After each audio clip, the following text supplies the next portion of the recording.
Income স্কুলে স্বাগতম। এখন রাত্র কয়টা বাজে গোলাম রসুল ভাই? 9টা বাজতে 7 মিনিট বাকি আছে। প্রায় 9টা 10 মিনিট কম 9টা বাজে। রুবেল ভাই কি বলেন? এই দেখুন আমরা 3 জন আসছি একটা ফ্রিজে চেক করার জন্য। রাত 9টা বাজে। এর আগে আমরা কোথায় গেছিলাম? কামারকোনা। ওখানে আমরা কি দেখলাম? ফ্রিজে গ্যাসের সমস্যা। চেম্বার চেক দিছেন, চেম্বার ঠিক আছে, কন্ডেন্সারের সমস্যা, তাই তো? ওইটা দেখে তারপর এই দেখুন আমাদের এক মুরব্বী, ওনার বাড়িতে, ওনার দোকান। আপনার ফ্রিজের কি সমস্যা বলেন? আমার ফ্রিজের সমস্যা এই তো সপ্তাহ ধরে, মানে ফ্রিজ চলে বন্ধ হয়ে যায়, চললে বন্ধ হয়ে যায়। আচ্ছা ঠিক আছে, আমরা এই ফ্রিজটা দেখতে আসলাম। এই ফ্রিজে কি সমস্যা হলো সেটা আমি আপনাদেরকে দেখাই। এই ফ্রিজের সমস্যা কে নির্ণয় করছে, আপনি না উনি? আপনি নির্ণয় করছেন। ফ্রিজের কি সমস্যা পাইছেন? ফ্রিজে আপনার বডি হয়ে আছে, মানে কম্প্রেসর বাতিল। জি, কম্প্রেসর। এটা কি আপনি একা একা চেক করছেন না আমি সাথে ছিলাম? আমি একাই চেক করছি। আমি কোথায় ছিলাম? আপনি বাইরে ছিলেন। বাইরে ছিলাম। আমি সরাসরি আপনাদেরকে দোকানে ঢুকাইয়া বাইরে চলে গেলাম যাতে আপনারা দুজন চেক করতে পারেন। এই দেখুন, ও আমার ফ্রিজের উপর স্টুডেন্ট, ফ্রিজ এবং চুলা। আপনি আসছেন কোত্থেকে? আজ 34 দিন, 1 মাস 4 দিন। 1 মাস 4 দিন হলো। আসছেন কোথায় থেকে? চুয়াডাঙ্গা জেলা থেকে। আর সাথে আরেকজন ফ্রিজের স্টুডেন্ট আছেন, উনি ফ্রিজ এবং গ্যাসের চুলা। ওনারা দুইজন এই ফ্রিজটা চেক করছে, তার মধ্যে ও নির্ণয় করছে। উনি যেহেতু পরে আসছে, এখনও ফ্রিজের উপরে নতুন, ও সিনিয়র।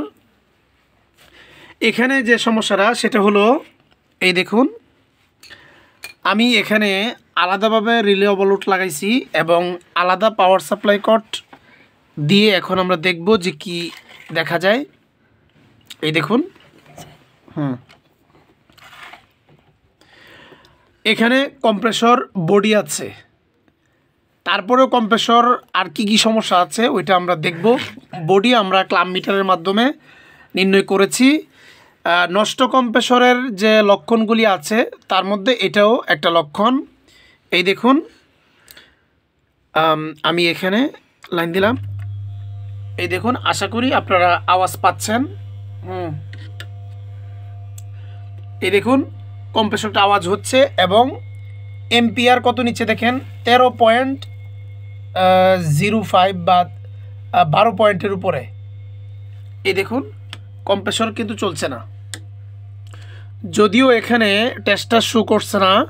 আমি যদি এখানে পাওয়ার সাপ্লাই কট উল্টায় দেই, চেঞ্জ করে দেই, তাহলেই এখানে বডি দেখাবে। এই দেখুন কম্প্রেসর চলছে না।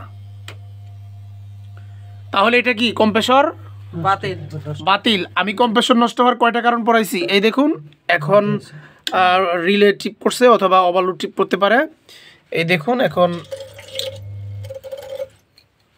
এই দেখুন আবার চলতে যায় দোকানের পুরো কারেন্ট চলে গেল। এখানে কি আপনাদের সার্কিট ব্রেকার আছে?